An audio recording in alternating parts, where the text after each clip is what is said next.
প্রিয় ষষ্ঠ শ্রেণীর শিক্ষার্থীবৃন্দু, আজকের এই ভিডিওতে আমরা বাংলা প্রথম পত্র বইয়ের ৬৯ এবং ৭০ নম্বর পৃষ্ঠার সুখী মানুষ কবিতার বহুনির্বাচনী ও সৃজনশীল প্রশ্নের সমাধান দেখব। তো প্রথম বহুনির্বাচনী প্রশ্ন হচ্ছে, সুখ কবিতা অনুযায়ী কে সুখী, কে সুখ লাভ করবে? এর উত্তর হচ্ছে যে জীবন সংগ্রামে জয়ী হবে। এরপরে প্রশ্ন, মনের কষ্ট বৃদ্ধি পায় কেন? এর উত্তর হচ্ছে সুখের জন্য কাঁদলে। এরপরে প্রশ্ন, উদ্দীপকটির ভাব সুখ কবিতার কোন চরণে ফুটে উঠেছে? এর উত্তর হচ্ছে পরের কারণে স্বার্থ দিয়া বলি। এরপরে প্রশ্ন, উদ্দীপকের ভাব অনুযায়ী সুমন পরোপকারী নিঃস্বার্থ, উত্তর হচ্ছে ক নম্বর। এরপর সৃজনশীল প্রশ্ন, সংসার সমর অঙ্গনে কবি কিরূপ যুদ্ধ করতে বলেছেন? এর উত্তর হচ্ছে সংসার সমর অঙ্গনে কবি বীর বেশে যুদ্ধ করতে বলেছেন।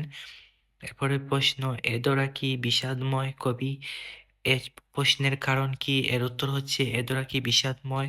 এই চরণটি দ্বারা সুখ সন্ধানী মানুষকে উদ্দেশ্য করে কবি উদ্ধৃত উক্তি করেছিলেন। জগতে সুখ সন্ধানী মানুষেরাই অল্প দুঃখ যন্ত্রণা দেখে জীবনকে নিরর্থক মনে করে নিজের দুঃখের কথা ভেবে ভেবে শুধু মনের কষ্টই বাড়ায়। তাদের এই ভাবনাটিকে কবি উদ্ধৃত উক্তিটির মাধ্যমে ধরিয়ে দিতে চেয়েছেন। এরপরে প্রশ্ন, উদ্দীপকের জামিল সুখ কবিতার বর্ণিত সুখী হবার কোন প্রক্রিয়াটি অনুসরণ করেছে ব্যাখ্যা করো। এর উত্তর হচ্ছে উদ্দীপকের জামিল সুখ কবিতা বর্ণিত পরের কল্যাণে আত্মনিবেদনের মধ্য দিয়ে সুখী হওয়ার প্রক্রিয়াটি অনুসরণ করেছে। সুখ কবিতায় প্রকৃত সুখী হওয়ার জন্য নিঃস্বার্থভাবে ভালোবেসে সুখী হওয়ার কথা বলা হয়েছে। সুখ প্রকৃত সুখী হতে গেলে অপরের কল্যাণে আত্মনিবেদনের মানসে এগিয়ে যেতে হবে। অপরের সুখ দুঃখে অংশীদার হয়ে সেবা ও কল্যাণের মাধ্যমে ত্যাগ স্বীকার করলেই প্রকৃত সুখী হওয়া যায়। উদ্দীপকের জামিল তার ভাই আলিমের মতো আত্মকেন্দ্রিক ও স্বার্থপর নন। তিনি অপরের কল্যাণে এগিয়ে আসেন। পরের সুখের জন্য তিনি উন্মুখ।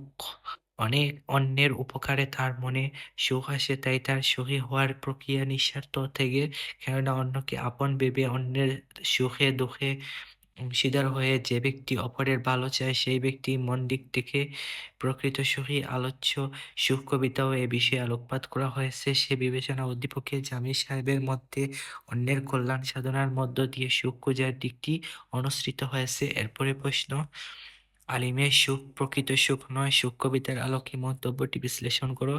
এর উত্তর হচ্ছে স্বার্থপরতা এবং আত্মকেন্দ্রিক মনোভাবের জন্য উদ্দীপকের আলিম প্রকৃত সুখ লাভ করতে পারেননি।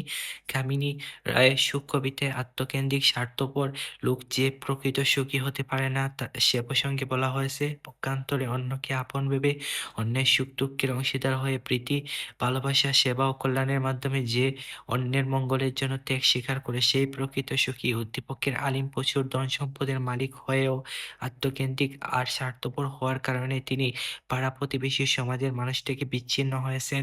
আর সমাজ থেকে বিচ্ছিন্ন মানুষ অরেল সম্পত্তির মালিক হলেও প্রকৃত পক্ষে সুখী নয়। সুখ কবিতার বলা হয়েছে অপরের কল্যাণে সুখ নিহিত। উদ্দীপকের আলেমের মাঝে ব্যক্তির সুখ প্রদান হয়ে উঠেছে, এজন্য আলিম প্রকৃত পক্ষে সুখী নন।